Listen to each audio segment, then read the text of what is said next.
¿Es posible cambiar la vida de un ser humano? ¿Es posible cambiar la forma en que ese ser humano actúa, mira al mundo, observa el mundo? ¿Existe realmente la transformación de los seres humanos? ¿Qué significa transformar? ¿Qué significa cambiar? Bueno, estas son preguntas importantes, creo yo, cuando se trata de indagar en la metodología y en las prácticas que nos llevan a, de alguna forma, transformar nuestra visión del mundo, transformar la manera en que vemos la realidad y transformar finalmente nuestros resultados. Y lo más relevante, transformarnos como seres humanos, nosotros mismos. Estas son preguntas relevantes, como les digo, puesto que no siempre las respuestas son simples. ¿Por qué? ¿Qué significa transformar? Para poder entender esto, lo primero que tenemos que comprender es que la transformación, el cambio, ocurre a nivel de la mente humana. Exactamente. Y la mente humana se puede entender fundamentalmente desde tres dimensiones. Existen las sugestiones, y las sugestiones son aquellos mensajes que recibimos del entorno, de personas que algunas veces son un poquitito supresivas, esas personas que nos dicen, no, mira, yo creo que este no es el mejor momento para que tú hagas esto, o las personas que te dicen, la verdad es que yo no me atrevería a tomar ese riesgo, la verdad es que tú no eres para esto, en realidad estás cometiendo un error, ¿estás seguro, segura de que te va a ir bien lo que estás emprendiendo? Esos mensajes, esas preguntas, evidentemente conllevan lo que llamamos sugestiones de terceros, de personas que, como les digo, actúan como verdaderos hackers de la mente humana. Hackers que se incrustan en la mente y muchas veces tú no te das cuenta cómo ocurre, pero finalmente explotan en el interior de tu mente y finalmente se ramifican en conductas, actitudes, miedos que te frenan frente a lo que tú quieres.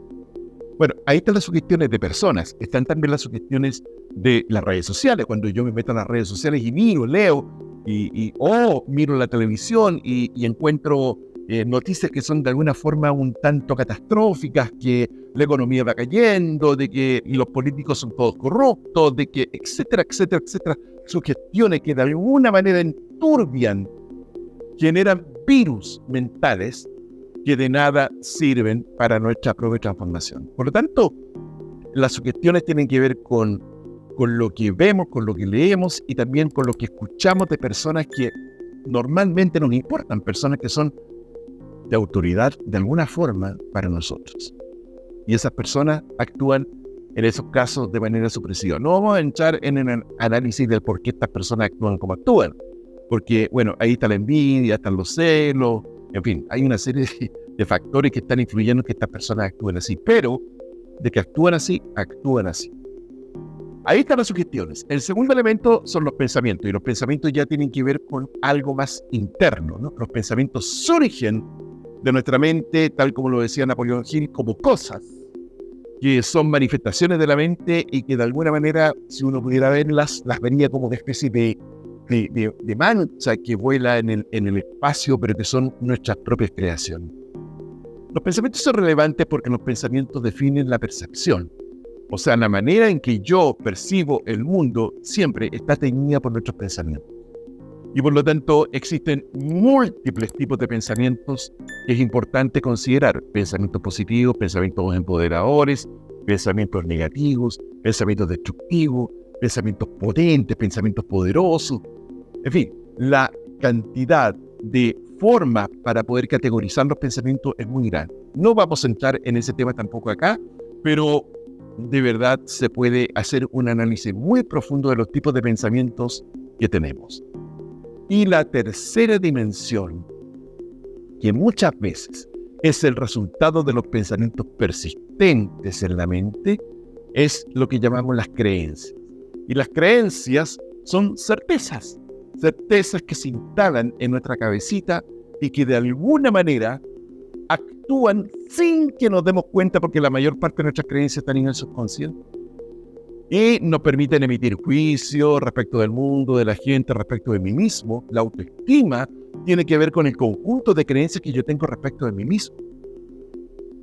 Y las creencias con respecto al mundo, las creencias con respecto al matrimonio, con respecto a las relaciones, con respecto al dinero, con respecto, en fin, la cantidad de dimensiones de las creencias es realmente muy, muy grande. Y da, por supuesto, para un video adicional que se los prometo.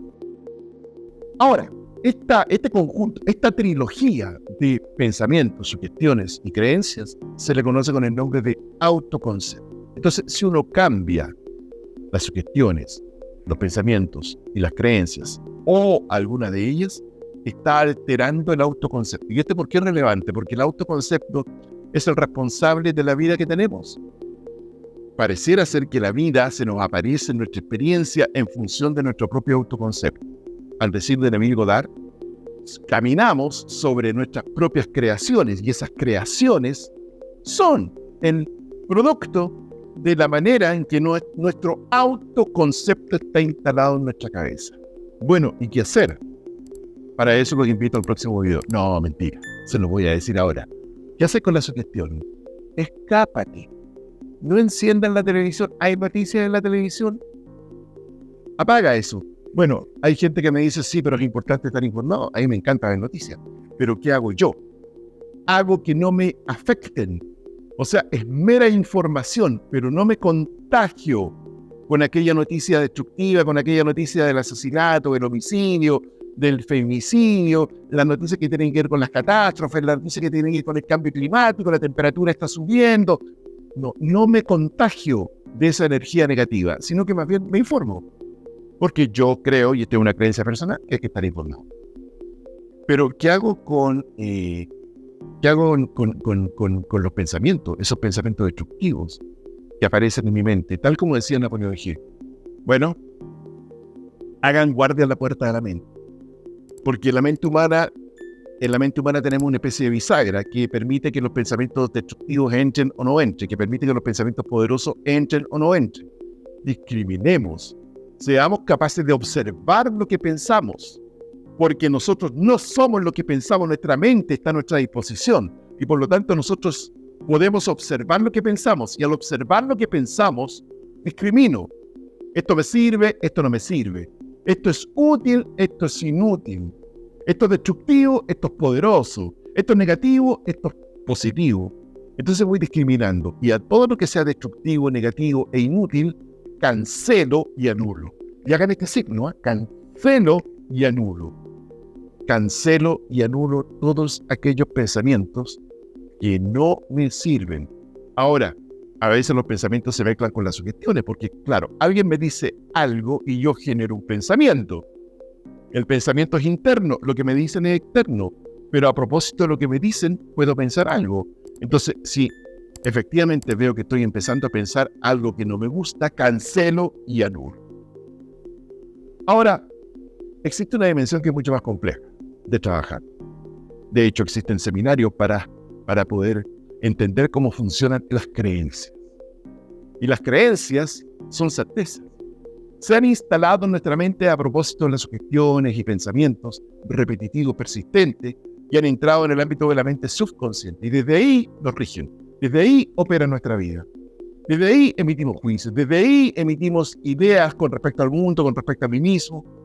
Decíamos que la autoestima es el resultado de estas sugestiones y de nuestras creencias, pero por supuesto, desde ahí nuestras creencias están operando nuestra vida. ¿Qué es lo que hay que hacer? Primero, identificar las creencias.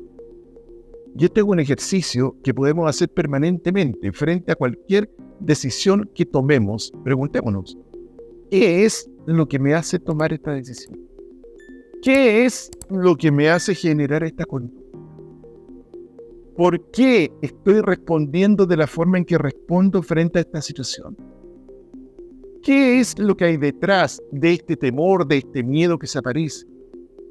Porque, claro, hay gente que dice, yo tengo miedo al futuro, pero ¿cuál es la creencia que hay detrás? La creencia que hay detrás es que yo no tengo control sobre lo que pasa. Yo me manejo en un ambiente de incertidumbre y por lo tanto creo que la incertidumbre yo no soy capaz de manejar. A veces hay personas que se quejan de la carencia, viven en complicaciones económicas, pero revisemos las creencias que hay detrás de eso. Creencias con respecto al dinero, creencias con respecto a la riqueza, creencias con respecto a la abundancia. Es decir, vivimos en nuestra mente subconsciente en un mundo infinito de creencias instaladas a través de toda nuestra vida. ¿A propósito de qué? A propósito de las sugestiones, de las conversaciones, de los pensamientos, en esa dinámica que se va generando en nuestra mente y que va armando a través del tiempo nuestro autoconcepto. ¿Cuándo se origina esto? Desde que tenemos conciencia lingüística, desde que somos capaces de darnos cuenta con el lenguaje de lo que está pasando, desde que somos capaces de comprender la pelea de mis padres, de que soy capaz de comprender el mensaje que me entrega mi mamá cuando me decía estudia para que seas alguien, y lo importante en la vida es que tengas un cartón, que te cases con una niña de bien, en fin, todas esas cosas que son sugestiones y que se van transformando en pensamientos y creencias durante nuestra vida y que han conformado a través del tiempo nuestro autoconcepto. Por lo tanto, yo creo que es importante tener en cuenta estos tips para poder manejar nuestras sugestiones, nuestros pensamientos y finalmente nuestras creencias. Desafía tus creencias. Pregúntale, ¿cuál es el propósito de que estés en mi vida? Por ejemplo, yo tengo la creencia que en la vida la riqueza no alcanza para todo el mundo. ¿Y qué tal si me desafío y me pregunto, cuál es el propósito, creencia, de estar en mi vida de esa manera y de estar afectando mis resultados de esa forma? Yo creo que no soy capaz de lograr esto. ¿Qué propósito tiene esta creencia con respecto a mí de estar presente en mi vida? ¿Por qué está esa creencia en mi vida? ¿Cuál es el propósito, cuál es el objetivo que persigue esa creencia al estar presente en mi vida? Y eso se llama desafiar nuestras creencias. Algunos plantean incluso, hagámonos amigos de nuestras creencias limitantes. De tal manera que amistosamente les digamos, ya no te necesito más. Probablemente en algún momento de mi vida me fuiste útil, pero en este instante, a partir de ahora, ya no te necesito. Qué liberador, ¿no?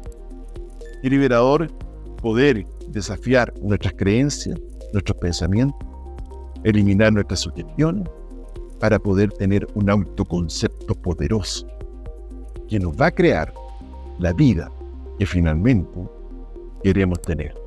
Y eso, amigos y amigas, se llama transformación. Sí, las personas pueden cambiar.